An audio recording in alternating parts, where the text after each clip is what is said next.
ओम शांति। 17 सितंबर 2025 बाबा की मुरली का वरदान। देहबान का त्याग कर निक्रोधी बनने वाले निर्माण चित्त भव। जो बच्चे देहबान का त्याग करते हैं उन्हें कभी भी क्रोध नहीं आ सकता, क्योंकि क्रोध आने के दो कारण होते हैं। एक, जब कोई झूठी बात कहता है, और दूसरा, जब कोई ग्लानि करता है।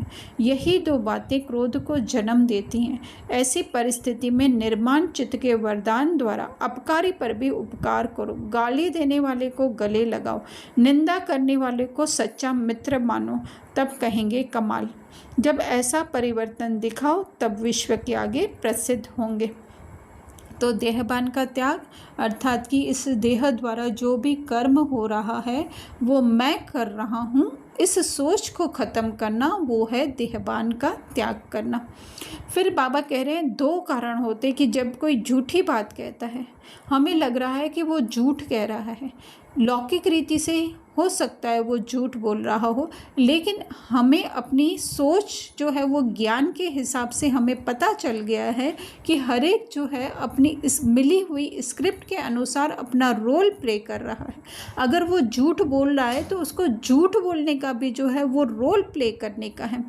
और फिर दूसरा, कोई ग्लानि करता है अर्थात हमारे बारे में कुछ ऊपर नीचे बोलता है या सही नहीं बोलता है, तो हमारे अंदर वो एक पर्सन जाग जाता है, इंडिविजुअल। जैसे हम कहें रीना, तो ये रीना जाग जाती है और फिर कहते हैं कि इसने मेरे बारे में बोला।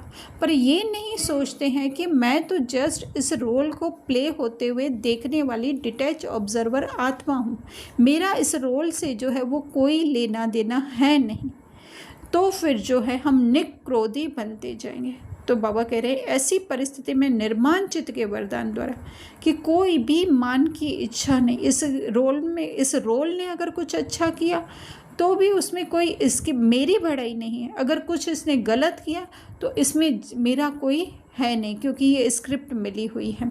तो बाबा कह रहे हैं गाली देने वाले को गले लगाओ, अर्थात कि उसको भी जो है उसके सत्य स्वरूप में देखो। अपकारी पर अर्थात दिखाई दे रहा है वो देहबान में है, लेकिन हम जो हैं देह से न्यारे हो करके उसको दिखाएं। तभी बाबा कहते हैं कि कमाल है ना। तो सच्चा मित्र मानो। जब ऐसा परिवर्तन दिखाओ, देहबान से जो है निकल करके वो एक्सरे मशीन की तरह उसकी आत्मिक स्थिति को देखो, तब कहेंगे, बाबा ने कहा विश्व के आगे प्रसिद्ध होगी। कौन सा विश्व? हमारे अंदर ही जो है संकल्पों का विश्व है, उसके आगे ही जो है बाबा समान हमारी वृत्ति, बाबा समान हमारी दृष्टि, संकल्प जो है प्रसिद्ध होंगे। बाहर तो फिर जो है वो